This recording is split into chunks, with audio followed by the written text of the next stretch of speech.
क्या आपको मालूम है आपके पड़ोस में यानी भारत से करीब 3000 किलोमीटर की हवाई दूरी पर भगवान बुद्ध से जुड़ी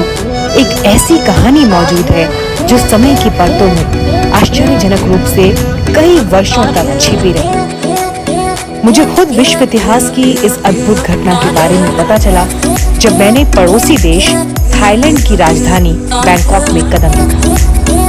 बैंकॉक को लोग global city, commercial centre, shopping hub, गगनचुंबी इमारतें, स्ट्रीट फूड और जगमगाती मदहोश कर देने वाली नाइट लाइफ के लिए जानते हैं। लेकिन इन सब से अलग मैंने पाया कि बैंकॉक का, थाईलैंड का भारत से बड़ा ही खूबसूरत रिश्ता सांची बौद्ध विरासत का है और इसका सबसे बड़ा प्रतीक ठीक मेरी आंखों के सामने मूर्त रूप में गोल्डन बुद्धा टेम्पल के रूप में था।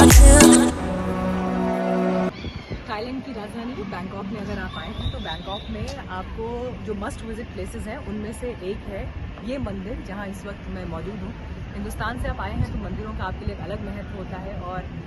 हमारी जो एक साझी विरासत थाईलैंड के साथ है उसमें से एक बुद्धिज़्म और ख़ासतौर पर हिंदू धर्म के जो प्रतीक हैं वो वहाँ मुझे इस मंदिर में अलग अलग जगहों पर नज़र आए। इस मंदिर का नाम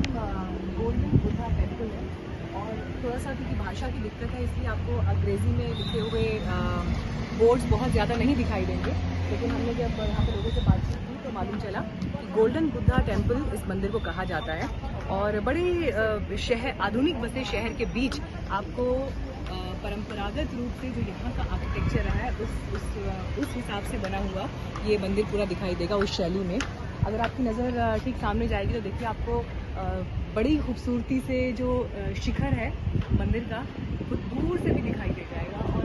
गगनचुंबी शिखर मतलब ये दिखाई देता है और इतना खूबसूरत दिखाई देता है क्योंकि हम लोग आज के दिन में लकी थे कि मौसम बहुत अच्छा था, बादल थे आसमान में और ऐसे वक्त में इस मंदिर के दर्शन करना और भी अद्भुत था।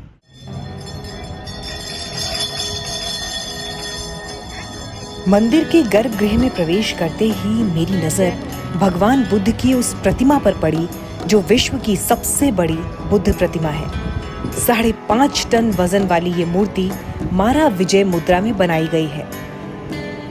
मारा विजय मुद्रा यानी भगवान बुद्ध के जीवन की वो घटना जब ज्ञान प्राप्ति से ठीक पहले उन्होंने अपने मार्ग की बाधा रूपी नेगेटिव शक्ति मारा को हराया था और धरती को इसका साक्षी बनाया। श्रद्धालु हाथों में फूल, वस्त्र और सुगंध लेकर मंदिर पहुंचे थे। मुझे बौद्ध परंपराओं का बहुत ज्यादा ज्ञान तो नहीं, लेकिन थाई लोगों के चेहरे पर मैंने लगभग वही भाव देखे जो भारत में मंदिरों में श्रद्धालुओं के चेहरों में हमेशा मैंने पढ़े, यानी आस्था, विश्वास और भक्ति की कोई सरहद नहीं होती। कुछ देर मैं भी आंखें बंद कर वहां बैठी रही। घंटियों और तेज हवाओं की आवाज के बीच हल्की चहलकदमी और कैमरों से निकलते क्लिक साउंड सुनाई पड़े। लेकिन मैं मंदिर में जब तक मौजूद थी एक आध्यात्मिक स्पर्श महसूस हुआ और उससे आगे था वो मायावी गणित जिसकी वजह से मंदिर और मूर्ति अपने आप में एक रिकॉर्ड होल्डर थे। इसे यहाँ आकर हमें मालूम चला कि 700 साल पुरानी प्रतिमा और इन 700 सालों में इसने थाईलैंड और बर्मा के युद्ध से लेकर तमाम जो उतार चढ़ाव थाईलैंड की हिस्ट्री में, इतिहास में आए हैं उन्हें देखा है। जो ये प्रतिमा है अद्भुत है, बड़ी खूबसूरत है और इसकी देखिए इसकी जो हाइट है वो 15 फीट है, 15 फीट उसकी ऊंचाई है। इसके अलावा 5.5 टन का वजन है और पूरी जो प्रतिमा है वो गोल्ड की। लेकिन भगवान बुद्ध के इस चमचमाते स्वर्ण रूप के पीछे एक अद्भुत घटना छिपी है। दरअसल प्रतिमा का डिजाइन 13वीं या 14वीं शताब्दी का दिखाई पड़ता है, लेकिन माना यह जाता है कि 17वीं शताब्दी के वक्त जब बर्मा यानी आज के म्यांमार ने थाईलैंड की राजधानी पर हमला कर सब कुछ तहस नहस कर दिया था तो उस समय दुश्मन की नजर से इसे छिपाने के लिए इस पर प्लास्टर कर दिया गया, यानी सोने की मूर्ति अंदर और बाहर इसी मूर्ति के आकार का कवच रूपी प्लास्टर, और दुश्मन के आक्रमण से ये मूर्ति बच गई और काफी समय तक खुले आसमान के नीचे ही भगवान बुद्ध की प्रतिमा आसीन रही और सैकड़ों वर्षों तक ये प्रतिमा वट पिरामिड में यूं ही स्थापित रही। और इसका रहस्य समय की परतों में कहीं खो गया। लेकिन फिर वक्त ने करवट ली और बैंकॉक में एक समय में ये निर्णय हुआ कि इस मूर्ति को अब खुले आसमान से हटाकर मंदिर में भीतर बिठाया जाए। और जब मूर्ति को शिफ्ट किया जा रहा था तो प्लास्टर का एक हिस्सा क्षतिग्रस्त हो गया और टूटे हिस्से के भीतर से जैसे ही सोने की चमक दिखी तो देखने वालों के पैरों के नीचे से जमीन खिसक गई, क्योंकि किसी ने कल्पना नहीं की थी कि विश्व की सबसे बड़ी स्वर्ण प्रतिमा को वो हाथों में उठाए हुए हैं। स्थानीयों के अलावा दुनिया भर से बौद्ध धर्म के अनुयायी तो यहाँ आते ही हैं, लेकिन बाकी धर्म संप्रदाय को मानने वाले भी यहाँ बड़ी संख्या में आते हैं।